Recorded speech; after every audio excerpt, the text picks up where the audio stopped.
शांति कैसे मिलेगी। और इंसान अपनी अंधी दौड़ में क्या करता है कि कोई धन में जोड़ने में लगा है, कोई जमीन के खरीदने में लगा है, कोई मुर्गी फार्म के पाप कमाने में लगा है, कोई सुअर फार्म बना के पाप कमाता है। क्या करते हैं, उनको इंसान खाता है। अरे खाने के लिए कुदरत ने उसको बहुत अच्छे अच्छे तरकीब सामान और दिए हैं। कुदरत ने कितने अच्छे फल बनाए हैं, सब्जियां बनाई हैं, अन्न दिया गया है। वो ना किसी को दुख देना, ना तकलीफ देना। वो पकने के बाद में जब पेड़ उसको छोड़ देता है, वो तुम्हारे काम आता है, तुम्हारा लालन पालन करेगा। उससे तुम्हारा ना मन खराब होता है, ना तुम्हारा पाप का भार चढ़ता है, तुम्हारा स्वास्थ्य अच्छा रहता है, ना बीमारी रोग लगता है।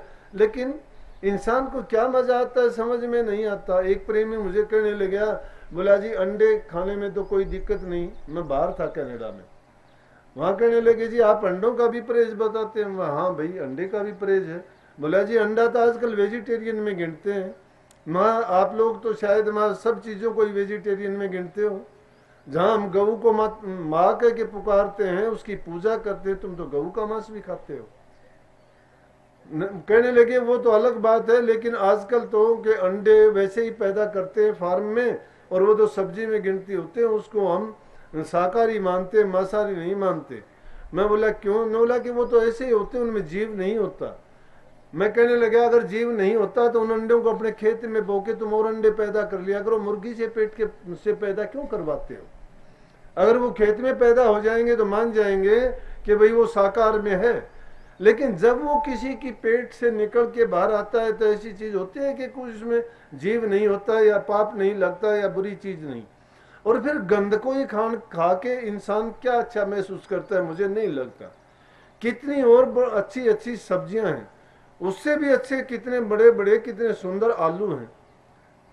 आलू में अंडे में क्या फर्क है बोलो?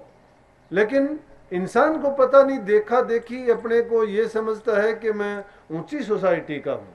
ये गंद खा के आदमी अपने आप को ऊंचा मानता है। वो गंदा शराब का पानी जो जिसमें कीड़े मकोड़े और गंदगी सड़ा के जिसको बनाया जाता है, आप लोगों को पता नहीं है। जब ये शराब बनाई जाती है जाके देखो, और हमें पता भी होता है कि शराब बनाने वाले बड़ी बड़ी फैक्ट्रियों में जब वो शराब बनाई जाती है उससे पहले उसको सड़ाया जाता है। उसको सड़ाने के बाद जो शराब का पानी तैयार किया जाता है, जो पीने के बाद हमारी बुद्धि को भ्रष्ट कर देती है, जिसमें कोई शर्म नहीं, कोई लिहाज नहीं, कोई इज्जत नहीं, किसी का भला बुरा करने में हमें न ज्ञान रहता है, न बुद्धि विवेक हमारी काम करती है। शरीर को बर्बाद करती है, धन को बर्बाद करती है, समाज में बेइज्जती करवाती है, मरने के बाद नरकों में ले जाती है। ऐसी गंदी चीज को पी के हम नंगे हो जाते हैं। न माँ की शर्म है, न बहन की शर्म है, न बाप की शर्म है, न भाई की शर्म है। ऐसे जो कुकृत्य करवा देते हैं, उस चीज को पीने में हमें फायदा क्या है? लेकिन उसी चीज का आप परित्याग कर दोगे, ना आपके मुंह से बदबू आएगी, ना किसी के रास्ते में आप बाधा बनोगे, ना कोई पाप का कर्म करोगे, ना तुम्हारी लज्जा और शर्म जाएगी, ना तुम्हारे शरीर की बर्बादी होगी, और ना ही तुम्हारे धन की बर्बादी होगी। अगर ऐसी बुराई चीजों को छोड़ने में तुम्हें इतने फायदे हैं, तो फिर आप क्यों ऐसी लत को लगाते हो? जब तक ये बुराइयां, जब तक ये ऐसी चीजों को हमने हमारे साथ जोड़ रखा है, तब तक हम ना तो भक्ति के मार्ग पर चल सकते हैं और ना ही गुरुओं के पास जा सकते हैं। क्यों जाएंगे कि गुरु के पास अगर जाओगे वो तुम्हें कहेगा कि इन चीजों से परहेज करो। लेकिन आज दुनिया में देखते हैं कि हवा बदली हुई है। जिस देश में गंगा को पूज्य मानते थे, पाप नाशनी मानते थे, गऊ को माता मानते थे, गायत्री मंत्र को सबसे बड़ा मंत्र समझते थे, और पृथ्वी माता को माता समझ के पूजते थे, और सारे देश को ही भारत माता कहते थे। आज उसी भारत माता में पाप अत्याचार और जुल्म का कोई अंदाजा और गिनती नहीं है। क्यों नहीं है तो शर्म की बात। उस माँ के लाल उसी मिट्टी में पैदा होने वालों में आज ये भावनाएं, ये विचार कहाँ से आ गए? ये राक्षसी विचार थे, तो इसका मतलब हम राक्षस की संतान तो नहीं हो गए। क्यों राक्षसी चीजों को अपनाते हैं? उन राक्षसी चीजों का परित्याग करना ही धर्म के मार्ग पर चलना है। अगर इन चीजों को ही त्याग दोगे तो यूं समझ लेना कि आपके जीवन का कल्याण हो गया है। हम नहीं कहते कि किसी धर्म को अपनाओ, किसी गुरु के पास जाओ, सब धर्मों की, सब गुरुओं की, और सब महापुरुषों की एक ही शिक्षा है कि बुराई का परित्याग करो और अच्छाई के मार्ग पर चलो, तुम्हारा जीवन कामयाब ही कामयाब है। अगर तुम्हारे अंदर ये चाह, ये बुराइयां नहीं होती तो ब्रह्म, साक्षात ब्रह्म है, तुम्हारे अंदर है। लेकिन उसकी अगर खोज करना चाहते हो तो किसी जिंदा गुरु के पास जब जाओगे, वो जिंदा गुरु तुम्हारे अंतर के चक्षु को खोल देगा। अंदर के चक्षु खोलने के लिए तुम्हें कहेगा कि इन चीजों से बचो और तुम इस मार्ग पर चलो, जिससे तुम्हारे मन की भावनाएं, सोई हुई तुम्हारी जो ताकत है वो जागृत हो जाएगी, तुम्हारे अंदर में प्रकाश हो जाएगा, स्वयं प्रकाशित हो तुम। लेकिन है क्या? प्रकाश तो है लेकिन उसके ऊपर पर्दे चढ़े हुए हैं। किस चीज के पर्दे? हमारे कर्मों के, उनमें मल के, वक्षेप के, आवरण के, वो ऐसे पर्दे चढ़े हुए जिससे वो प्रकाश दिखाई नहीं देता है। इसलिए जो अच्छी भावना है, हमारे गुण हैं, वो हमारे अवगुणों के नीचे दबे हुए हैं। ये कभी ना सोचो, कभी अपने आप को दुर्बल कमजोर ना मानो। इंसान जो ताकत लेके आया किसी जीव में नहीं है। इंसान वो काम कर सकता है जो किसी ने भी नहीं किया है। क्यों कर सकता है? कि उसमें आत्म बल होना चाहिए, लेकिन आत्म बल गया कहां पे? इन विषय विकारों ने उसको आत्म बल को छीन कर दिया है, जिससे उसकी इच्छा शक्ति और दुर्बल और कमजोर हो गई है। कुछ भी करने के लिए उसका मन नहीं चाहता। जीवन को एक खेल समझ के इसको खुशियों से भरो और इसको हंसते खेलते हुए जीवन को एक आनंदमय बनाओ, आनंद के साथ जियो और उस आनंद में सब में प्यार बांटते चलो, प्रेम से, एक दूसरे पर दया, किसी से नफरत ना करो, ईर्ष्या ना करो, किसी की निंदा ना करो, किसी की चुगली ना करो, किसी के दिल को ठेस ना पहुंचाओ। अगर तुमने किसी के दिल को ठेस पहुंचाया, मंदिर तोड़ो, मस्जिद तोड़ो, ये तो यार मजाक का है, पर दिल किसी का मत दुखाओ, ये असली घर खास खुदा का है। इंसान का दिल खुदा का घर है। मंदिरों और मस्जिदों को तोड़ने में जो दुख नहीं होगा, क्योंकि मंदिर मस्जिद इंसान ने बनाए हैं, वो जड़ हैं, वो ईंट पत्थर के बनाए हैं। लेकिन परमात्मा ने जो मंदिर बनाया है वो इंसान को बनाया है, और इंसान रूपी मंदिर जो परमात्मा का जो चेतन है, उसको अगर हम तकलीफ देंगे, उस पर किसी भी प्रकार का अत्याचार और जुल्म करेंगे, उसके दुखी मन से निकली हुई भावना वो बर्बाद कर देगी, खत्म कर देगी। इसलिए प्रेमियों, हमें क्या करना चाहिए कि पहले उन बुराइयों का परित्याग करें, एक एक करके अपने मन से निकालें। ये गीत नहीं है गाने के कि काम को त्यागो, क्रोध को त्यागो, मोह को त्यागो। ये अपने जीवन में अपनाने की चीजें हैं। अपना आप आत्म निरीक्षण करते चलोगे कि मेरे अंदर बुराइयां क्या हैं, और बुराइयां हम खुद नहीं देख पाएंगे। बुराई कब देखोगे? बुराई जब दूसरा कोई बताएगा। तुम्हारा अंदर जो भ्रम छिपा हुआ है, जो भूत है तुम्हारे अंदर में, जो अज्ञान है, और उस अज्ञान के बस जो तुम क्रिया कर्म करते हो, जो भी तुम्हारा काम होता है, और बाहरी रूप से जो दूसरे लोग देखते हैं, तुम तो शायद उसका परिणाम काफी दिन के बाद भोगोगे और काफी दिन के बाद आपको समझ में आएगा। लेकिन दूसरे देखने वाले लोग आपको वो बात बता सकते हैं कि आप में ये कमी है, ये दुर्गुण है, ऐसा नहीं करना चाहिए। लेकिन आप उसको अच्छा मानने की बजाय उसको आप हितैषी नहीं समझते हो, आप उससे झगड़ा लड़ाई मोल लेते हो। आप कहते हो कि तूने मेरे बारे में ये ऐसा कहा क्यों, मेरे दुर्गुण को प्रकट क्यों किया? अरे उसका चाहिए था एहसान मानना कि जो चीज हम अपनी नहीं देख पाए वो किसी ने देख के और हमारी कमी हमें बताई है, तो हमें उस कमी को दूर करना चाहिए और उसको तो बार बार धन्यवाद करना चाहिए कि जो चीज जो मैं अपनी कमी को ढूंढ नहीं पाता था वो आपने मुझे बताई है, तेरा लाख लाख शुक्र है। जब ये तुम्हारी ऐसी भावना हो जाएगी तो तुम्हारी बुराइयां अपने आप निकलती चली जाएंगी।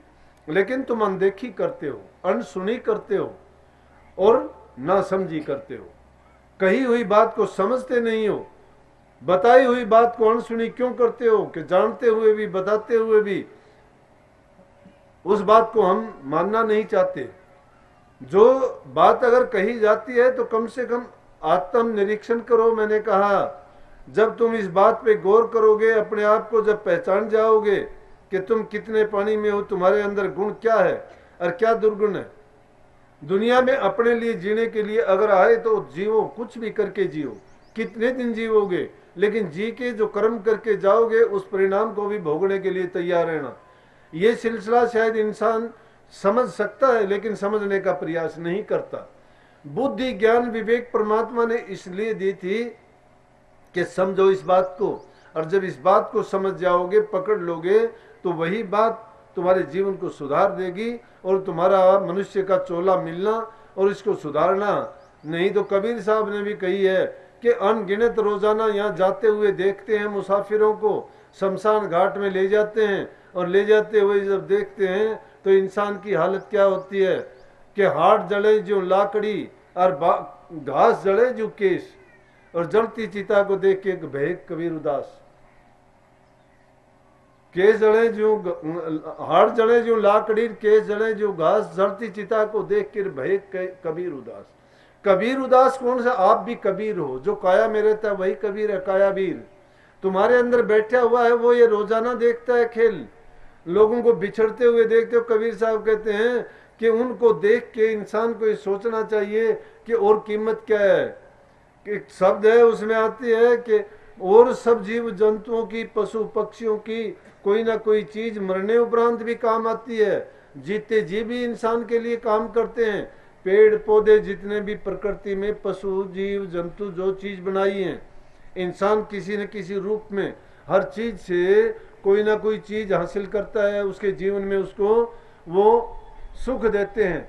लेकिन इंसान की एक भी चीज बताइए कि जीते जी दूसरे जीवों को दुख देता है, पेड़ों तक को काट डालता है, प्रकृति के साथ झगड़ा मोल ले लेता है, इंसान इंसान को मारता है, और करता अच्छा क्या है जब किसी चीज को छोड़ता ही नहीं है। ये जीते जी भी उनको जब दुख देता है तो मरते वक्त वो करे ही क्या गा?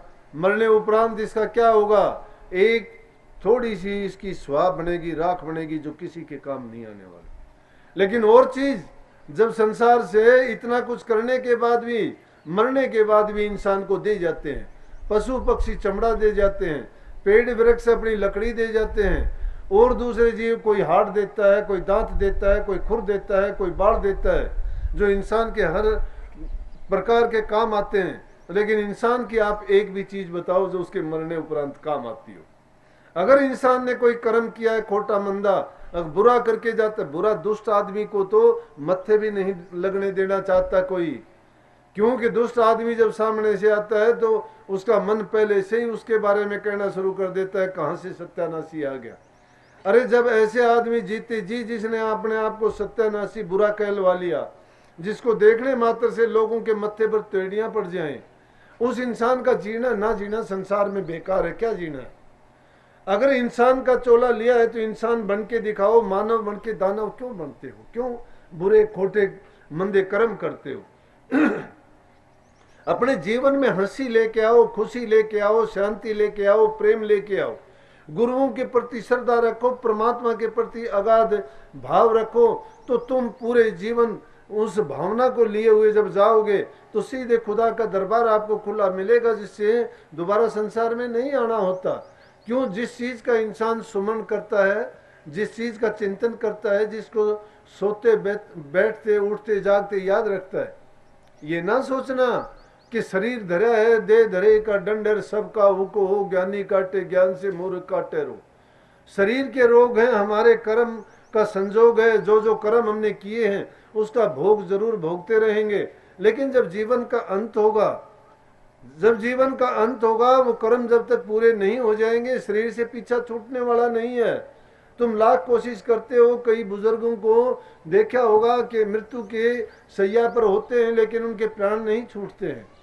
कोई कहता है कि इसके प्राण छूट जाए, इसका ये करेंगे, कहीं किसी चीज के लिए बोलोगे, कोई भोजन बोलते हो, कोई अनाथालय में भोजन जाके देते हो, कहीं तुम कोई प्रसाद चढ़ाते हो, कहीं महात्माओं से जाके प्रार्थना करते हो, कहीं मंदिरों में गुरुद्वारों में जाके अरदास लगाते हो कि इसके किसी तरह प्राण छूट जाए। तो ना तो प्राण तुम्हारी अरदासों से छूटने, और ना ही किसी के भंडारे लगाने से छूटने, और ना ही किसी दूसरे तरीके, क्योंकि वो कर्म उसने किया हुआ है और उसका कर्म उसको भोगना है। और उसकी जो दवाई थी वो दवाई उसने जीते जी ली नहीं। संतों ने, महापुरुषों ने उसको बताई थी कि सब रोगों की दवाई है नाम औषधि।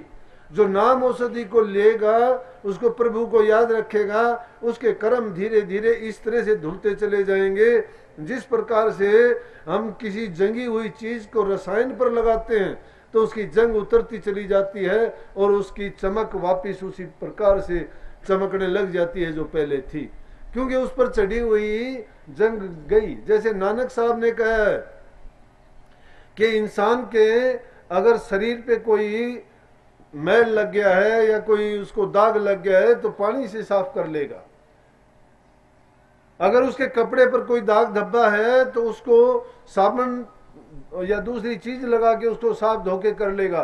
लेकिन जिसका मन मलिन हो चुका है उस चीज से साफ होगा। मन की मलिनता को धोने के लिए वो क्या है कि प्रभु का नाम है, प्रभु के नाम से होगा। तुम मान बढ़ाइयों में डूब जाते हो, ना तो तुम कभी सोचते हो कि हम उजड़े कपड़े पहनने से या 4 पैसे सेवा के चढ़ाने से या आगे आगे चलने से या अपना दिखावा करने से कल्याण नहीं हो।